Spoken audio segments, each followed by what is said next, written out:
You're watching the Rickvanman channel on YouTube.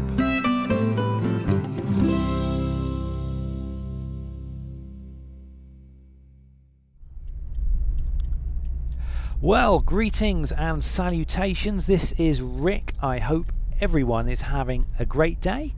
This is another allotment video, and I haven't put an allotment video up for a little while now. I've actually been out of action for the last week and a half. I've come down with a condition called gastritis, and I must admit I wouldn't wish it on my worst enemy because it just is not very pleasant at all. I've still got it at the moment, and I'm actually currently on a water fast.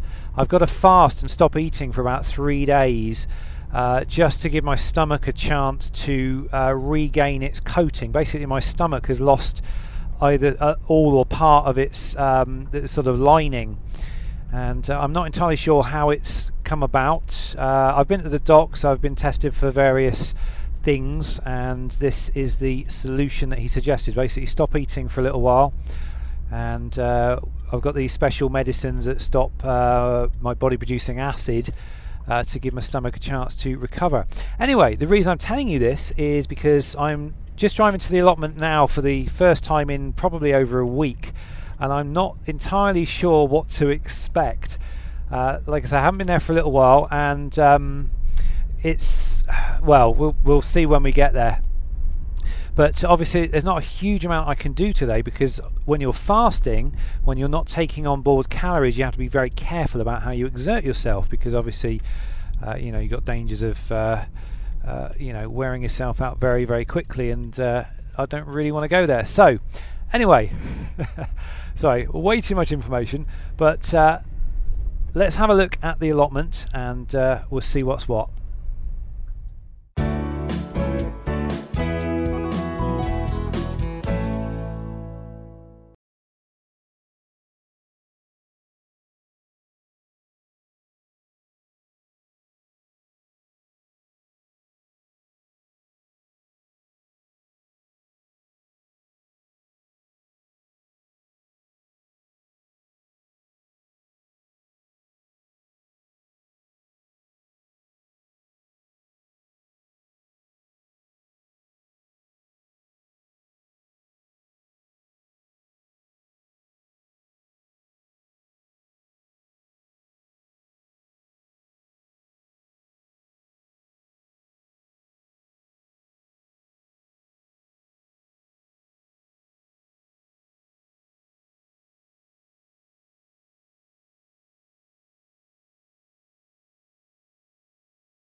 Polytunnel, and we'll go from there. Now, first of all, I want to say a big thanks to everybody who left comments on my last couple of videos. One was to do with the camera. I had lots and lots of advice on getting a new camera. I haven't got it yet.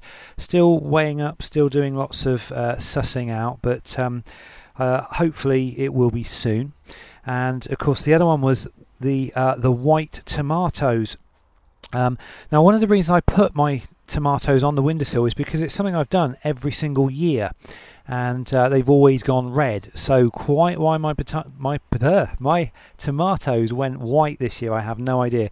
But if you have a look around, what I have noticed, let's just grab you here a minute and bring you down here. All of the tomatoes, especially the ones outside here, there's no red in sight. They're all orange. That's about, it's almost like, that's as good as they're going to get this year. They're very, very orange. Now, ordinarily in past years, what I've done is I've just taken tomatoes like this, put them on the windowsill, returned to them in a few days, and they've gone red. But obviously that's not happening here, and it's a little bit of a mystery. I don't know why. But anyway, I've got quite a few here for picking. I shall come and do some harvesting shortly. Let's have a look at the tomatoes here, and I don't know if you can see that, but any that do go red are getting eaten. Oh, green as well there, look. And obviously something is eating these tomatoes.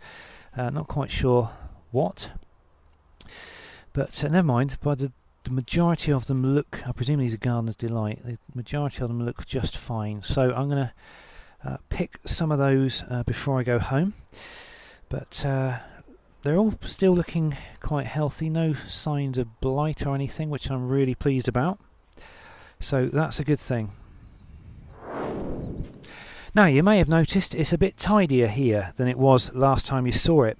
I've taken away the table and all of the gubbins that was here and all of the trays and everything, and I've packed those away in the shed. And the other grapevine I've taken away, and I gave that away. And so literally I'm just left with one grapevine coming out of the ground here, and I'm going to keep this one on, and hopefully it's going to be bigger and better next year. Now, I have got lots of grapes here. They look sort of ready. I think they're going to be they're as ready as they're going to be. Let's try one.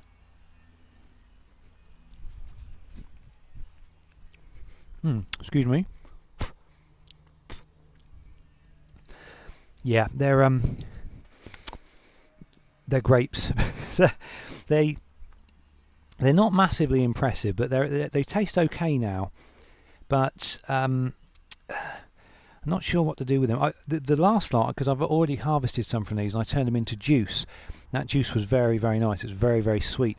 But also, because I ran it through the juicer, I had taste of the pips. Now, obviously, the pips, the seeds are not very nice. So what I might do with these is actually put them in a bowl and just squish them down and try to get the juice out of them that way, instead of using a mechanical, electrical juicer. But I can't see me eating these as grapes because, like I say, each grape tends to have about 2 pips in it. Anyway, I shouldn't be eating these because, as I said, I'm on a water fast today. I've also had lots of people asking me how the Christmas spuds are doing. Well, here they are, and they're looking pretty fantastic as far as green foliage goes. Now, a lot of them are starting to get flowers on them. I've noticed ones back here, and what I'm going to do is I'm going to nip those off. I'm going to nip the flower tips off because I don't want the plants putting energy into flowers. I want them putting energy into the potatoes. So I shall go through and just nip out any flowers that I see, and hopefully that'll give me bigger and better spuds for Christmas. Also, the Christmas buds outside, exactly the same. They're doing really well. They're not quite as big as the ones in the polytunnel for obvious reasons. It's warmer in the polytunnel, so they're going to grow just slightly quicker.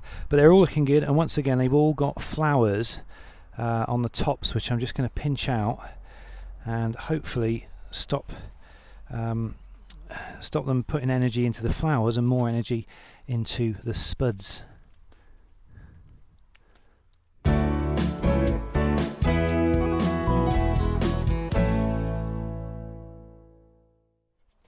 Now, this tomatillo is looking pretty amazing. I must admit, I'm very, very impressed with it. Done a little bit of research regarding how they grow, and the actual tomatillos grow inside these little flower lanterns. And apparently, when they're ready for picking, the lanterns will sort of burst, and there'll be like a solid fruit inside it. Now, at the moment, these lamps just feel like they're full of air. There's no actual fruits in them, but I'm hoping that's going to change later on. Now, these are the peas that I planted about, I think it was June time, wasn't it? End of June, early July. And they're all looking pretty good now. We've actually got a crop. They're a little bit on the hard side.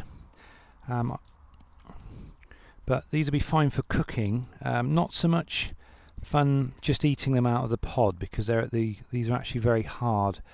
I don't know whether that's just because it's later in the year or whatever, but I will no doubt harvest some of those at some point very, very soon in the next few days.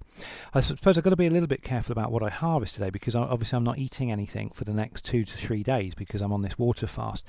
So in a way it's not ideal for me to harvest everything today. What I might do is actually leave everything for I don't think another few days are going to hurt, and I shall come back and perhaps harvest in a few days' time when I'm actually starting to eat again. Because otherwise all they're going to do is just sit in the fridge or sit on the side and sort of, start to degrade. So I think that's what I'm going to do today. Also, the runner beans have now come to the end of their life.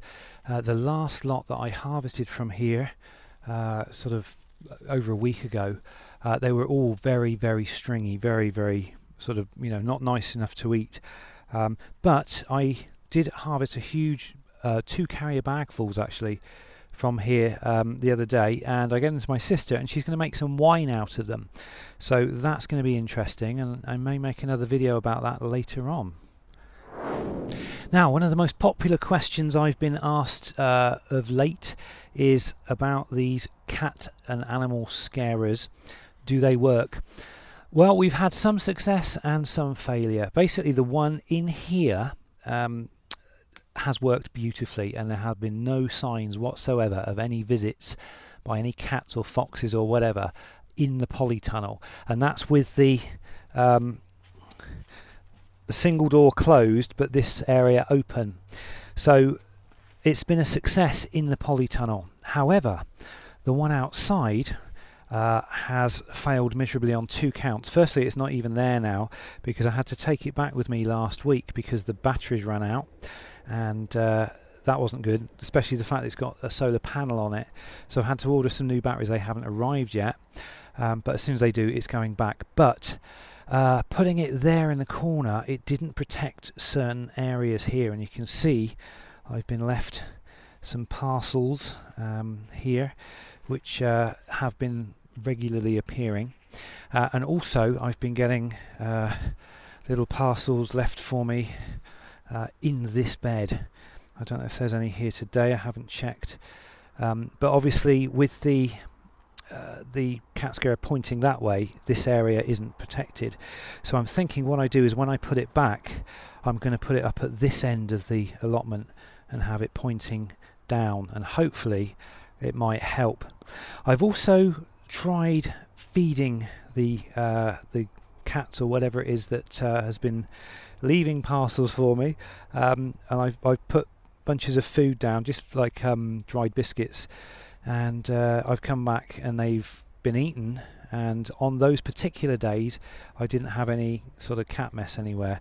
But obviously I haven't been down here for the last week, so it's been a bit hard to say, sort of how successful the feeding is, because I haven't really done it long enough, if you see what I mean. Now, the runner beans on the bamboo shack, again, they've all sort of finished. You can see they're dying off now. They need to come down. I'm going to let them die back a little bit more, but the runner beans they produced very, very hard and stringy. That string on there, and even when you de-string them, if you still cook them, they're still very stringy inside and just not very nice to eat. So I'm not going to bother, and I can't save the seeds on these ones because they were an F1 variety. I believe Firestorm is an F1.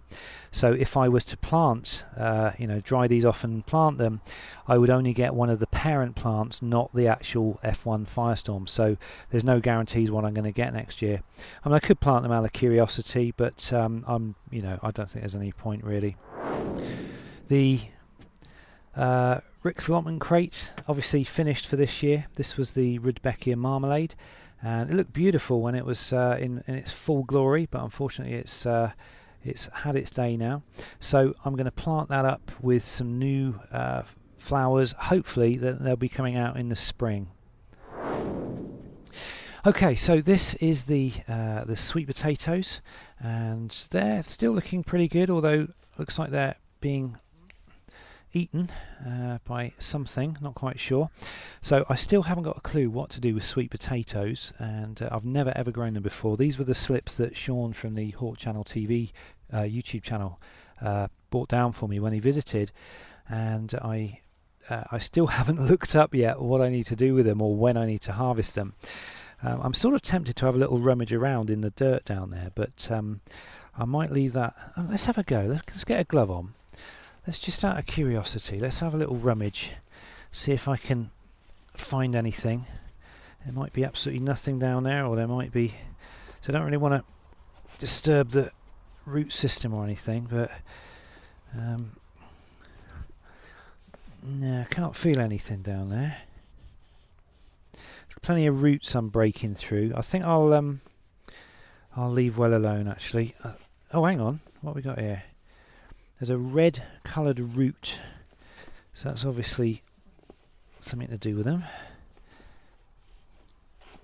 No, I can't feel anything down there at the moment, but there again, I might not be looking in the right place. But I think I'll hold off and I'll wait until I've looked up, when I need to harvest these, or what signs to look for to, let me know that they're ready. So there we go, that's just a really brief look at the allotment today. Sorry I didn't do a lot today. Obviously with this water fasting going on, I've got to be really careful about how I exert myself, because obviously if I'm not taking on calories, there's not a lot I can do. So I just really needed to get here, have a good look around, assess everything. I will harvest a few bits today, the actual things that need harvesting. But I think what I'm going to do is hold off the remaining harvesting for about 2 or 3 days until I finish the water fast, because I'd rather the stuff was stayed on the vine and then was picked fresh and eaten the same day, rather than sort of picking it now and then sort of holding on to it for 3 days before I actually eat it.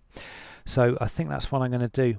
So that was a slightly duller allotment video than I normally do, but hopefully normal service will be resumed soon, and we can get on down and start doing things like preparing the soil, clearing away some of the stuff that needs to be composted, and getting the ground ready for the winter, and all sorts of other things that we can get stuck into, but that's not going to happen today. Anyway, that's it for me for today. Thanks for watching, guys. Have a great rest of the day, and I'll see you in the next video. Take care.